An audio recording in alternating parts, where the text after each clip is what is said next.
hang around town pretty late. I spent the week thinking about our next day. It was easier then, so much easier then. Or like that time I picked you up outside of school. You said, screw my dad, I make my own rules. Hey guys, welcome back. Good to be back here. It's been quite a long weekend.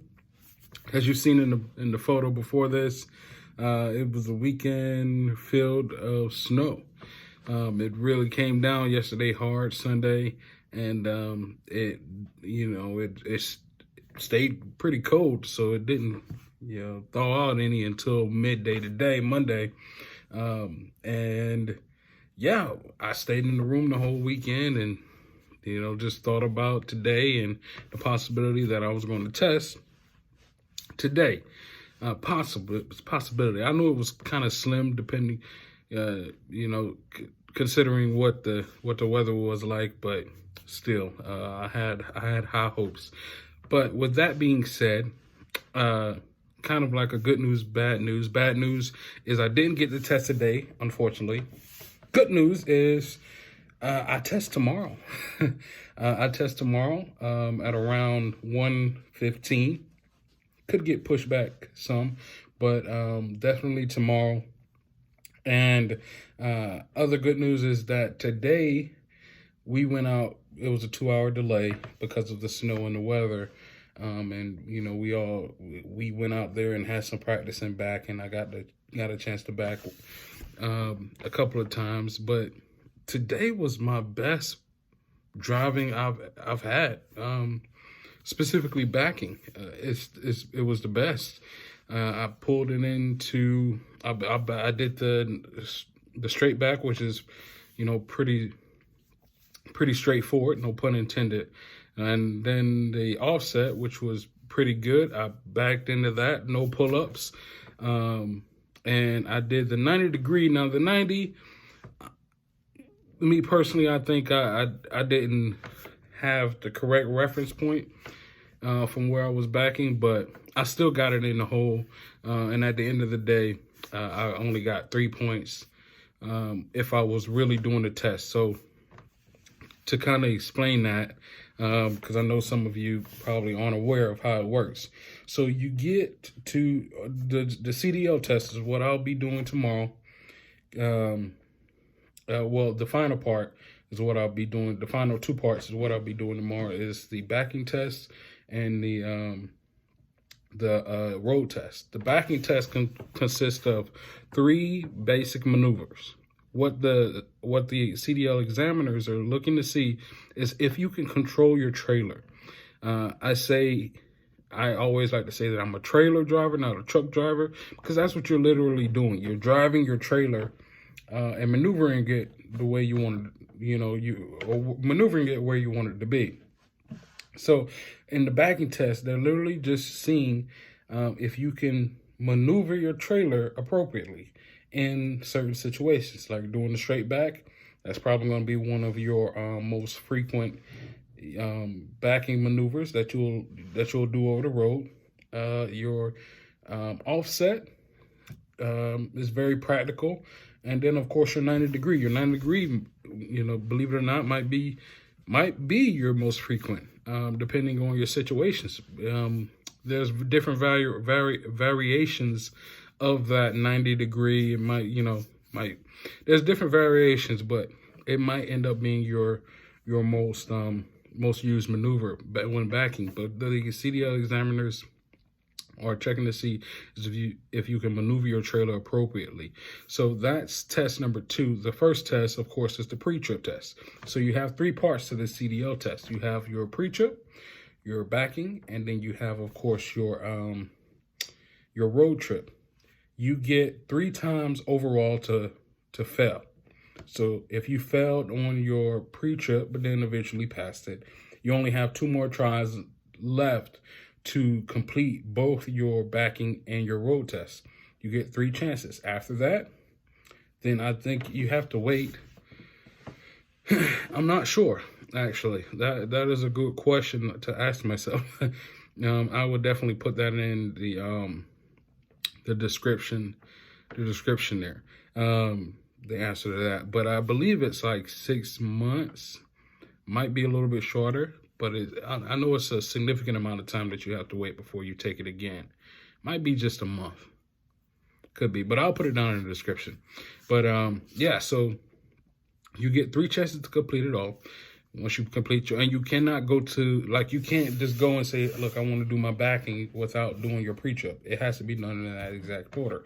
Pre-trip, backing, and then road test. Now, of course, the pre-trip has sections within it. The pre-trip contains both your outside pre-trip inspection, your inside cab inspection, and your air brake test. All that's carried within your pre-trip inspection. If you fail one part of it, then you fail the whole pre-trip inspection. If you go into your backing, if you have, I think they said about 15 points. Now I'm not entirely correct on it. I'm not entirely sure on this, but what I've been told by multiple people is that you have 15 points at the start of your backing maneuvers. You have 3 backs that you have to do. You have your straight back, you have your offset, and then you have your 90-degree back. So if you run over a cone, from what I understand, it's 1 point each time a tire rolls over or touches the cone, or your trailer goes over the cone. And then you have to think as well, right? So if you have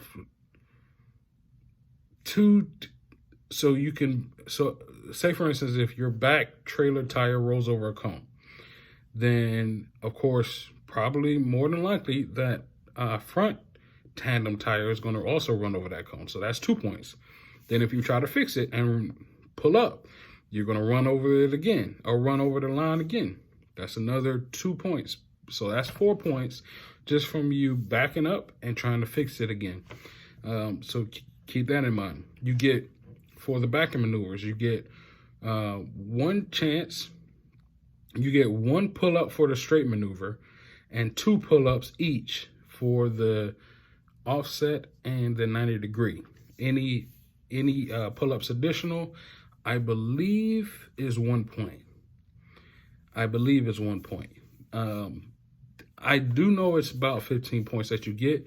The point after that, I think if you roll over a cone, it might be 2 points. The cone itself is 2 points. The line is 1 point.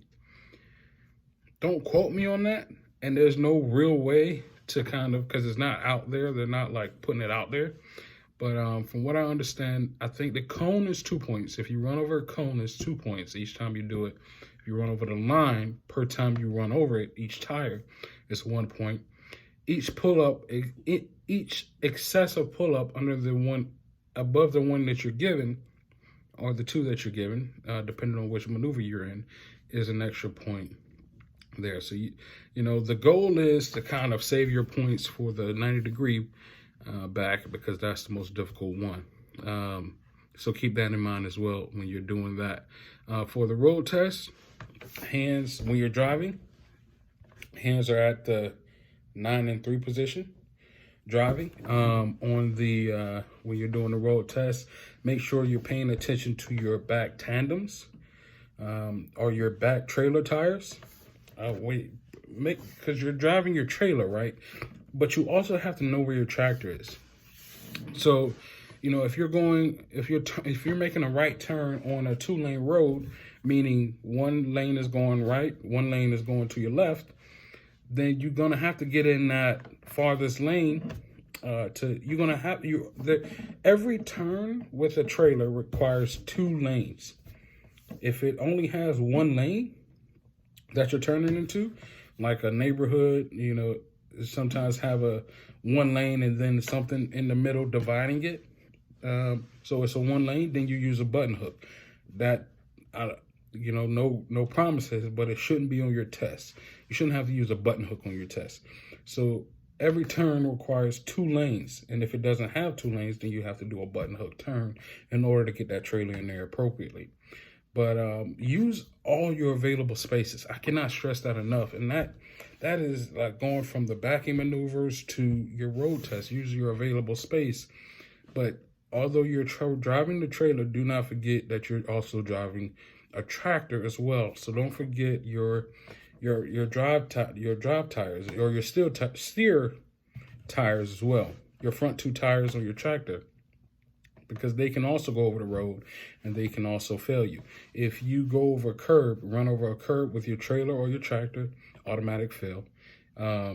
Make sure that you, once again, when you're making a turn, you're using your available space with your tractor, but you're watching that trailer to make sure that it gets around the turn without hitting the curb, and that you cut back in at the appropriate time, not staying out there too long, but not cutting in too early, so no cars can get in between the trailer and the curb and kind of squeeze in there, because you know they do that. You know, four-wheel drivers or cars will try to fit in there whenever they can, because they're always in a hurry.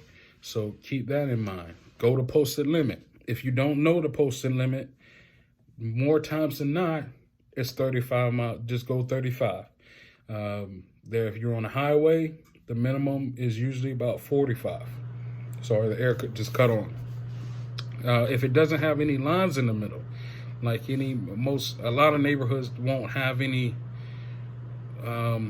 dividers in the middle, any like paint on it. If it's a road with without any paint, then it's about 25 miles an hour. I know in Charlotte here, if the rule is, if it doesn't have any, if you haven't seen any any speed limit sign, then it's 35 miles an hour until you see a speed limit sign, and then go that speed limit. Make sure you go that speed limit around turns. Don't go more than 10 miles an hour. Don't go more than 10 miles an hour around turns. Make sure around turns, while going slow, once again, keep track of your trailer tires, your tandems, as well. You know, when crossing train tracks, make sure you're looking both ways before you're crossing and after you're crossing, slowing down, but making sure not to stop, and making sure not to do any kind of shifting, manual shifting while you're driving over your train tracks as well. When you're on the road test, make sure you're before you're entering a section, you're clearing it, an intersection. Make sure you're clearing that intersection, meaning you're looking both ways, left and right. You're looking in front of you. You're seeing where cars are, if they're in the turning lane coming towards you. You're seeing you're making 100 decisions. More than that, you're making hundreds of decisions within a few seconds driving trucks and trailers. So making sure you're clearing that intersection is very important, because it is up to you driving, upwards to 80,000 pounds in a lot of situations to protect others. Think before they think, because they may be distracted. And so looking out for what, or just anticipating what they're going to do is very important. So clearing the intersection, not only before you get in there, but also when you're in the intersection, and then afterwards, making sure your trailer clears that intersection as well. So looking back as well in your mirrors to make sure it is. Also looking in your mirrors, checking your mirrors every 6 to 8 seconds. You're looking in all your mirrors to make sure that you're in the center lane. You're not crossing the lane on your left, or you're not crossing the white line barrier on your right. You're not going off the road. Make sure when you're turning, when you're going, not turning, but when you're on bends in the road, that you take the high side of the road when there's like turns, not turns, but bends in the road. Make sure you take the high side there, so your tandems can kind of flow in the lane and they don't go into the other side of the lane or go off the road. That's very important. Be relaxed as well. It's no different than when you went out on your TE and you had an extended length of time on the road at the wheel. Just be relaxed as well. But don't be too relaxed. Don't be driving with your, one hand and, lean back in the seat. Make sure you're comfortable. Make sure your arms are, comfortable to where, they just make sure you're comfortable. Be relaxed. but don't be just too relaxed. One hand at the wheel, lean back in your seat so you can't see, not looking in your mirrors, speeding, hitting curbs. Just, just pay attention, but be relaxed and just drive safely. Like I said, my test is tomorrow. Wish me luck. I definitely need it. I definitely, I'm not gonna say I definitely will need it, but it's always good to wish, to have luck on your side. So I'll check back in with you all later, tomorrow, let you know how it went. And like I said, keep me in your prayers. Wish me luck. Talk to you tomorrow.